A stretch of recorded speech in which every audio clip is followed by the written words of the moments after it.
The first piece was in Michigan from a dealer named Suzanne Hilberry.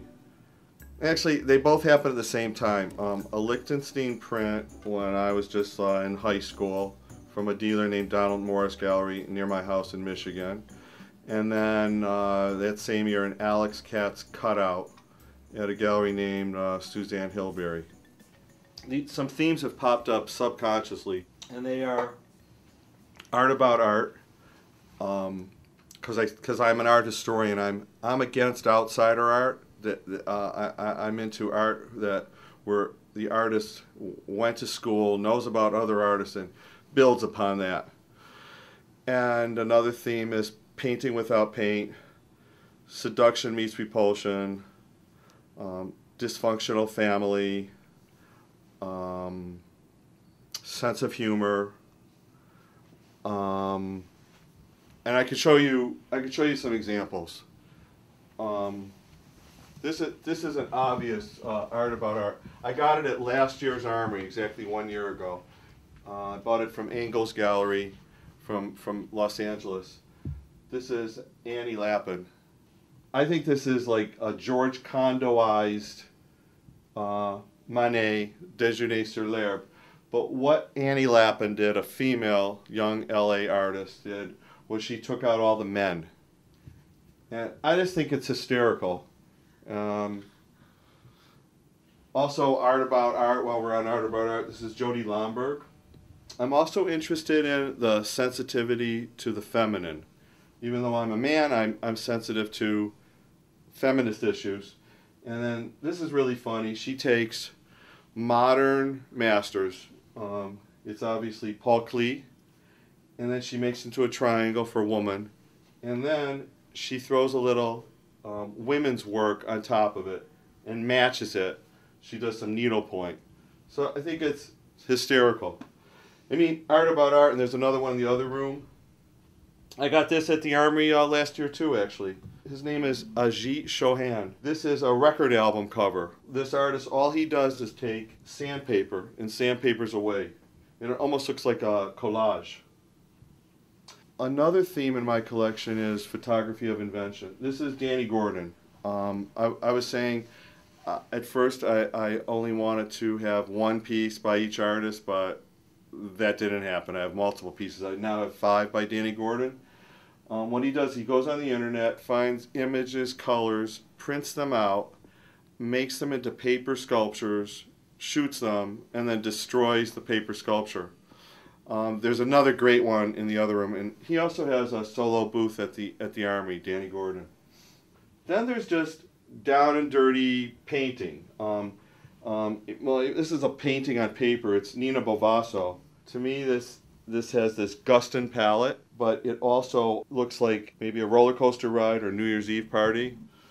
And then an example of who I am is discovering artists early on. You know, for example, I really can't afford a piece by her anymore, but you know that's okay. This is one Geshe Mutu. I got this at Suzanne Villemetter in Los Angeles. It's seduction meets repulsion, and it's art about art. It's art about fashion. It's fashion meets war. She looks like she put her hand in a landmine, or she was holding a hand grenade. Also, unusual materials interest me when I get sculpture. This is a British artist named Ian Dawson. It's Rubik cubes that he's melted, and almost into it like a Jeff Koons dog.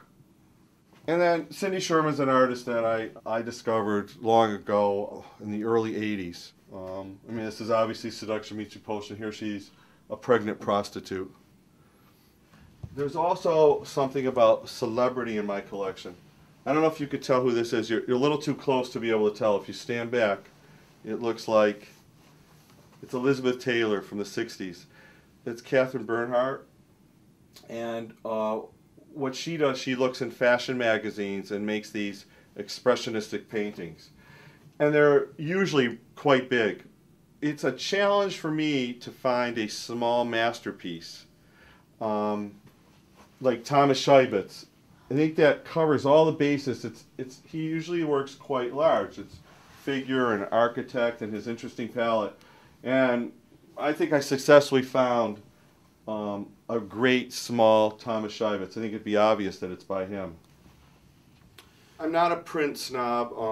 It gets me angry sometimes when people say, oh, they would never get a print. So I do have prints, mostly of artists that I couldn't afford to buy a unique piece by, but I think that's a bunch of bull. This piece, you know, I don't care what the edition number is, it's edition of 100, but in my apartment, there's just one. So I think that's, I'm really against that print snobism. This is a great Sigmar Polka print. It's printed on both sides of this clear vellum. I can't afford Carol Dunham, so I buy what I think is a fantastic print. This is a low edition, it's only 25, but like I said, I couldn't care less if it was edition of 500 or 50. In my apartment, it's the only one. I really don't like anyone to help me to buy art, to do anything. I don't want anyone's opinion. Nothing could be worse when someone says you should buy this. Or it's funny, the biggest turnoff for me when I start to ask a dealer about a work, when they start to say so and so just bought it and so just bought it, and there's going to be an article in a magazine. I said, you know, really, you're insulting me. Like, I'm my own person. But I really consider myself by now an expert art historian, an art connoisseur. That's really what I consider myself, as an art lover, and my collection is just a side effect of my passion.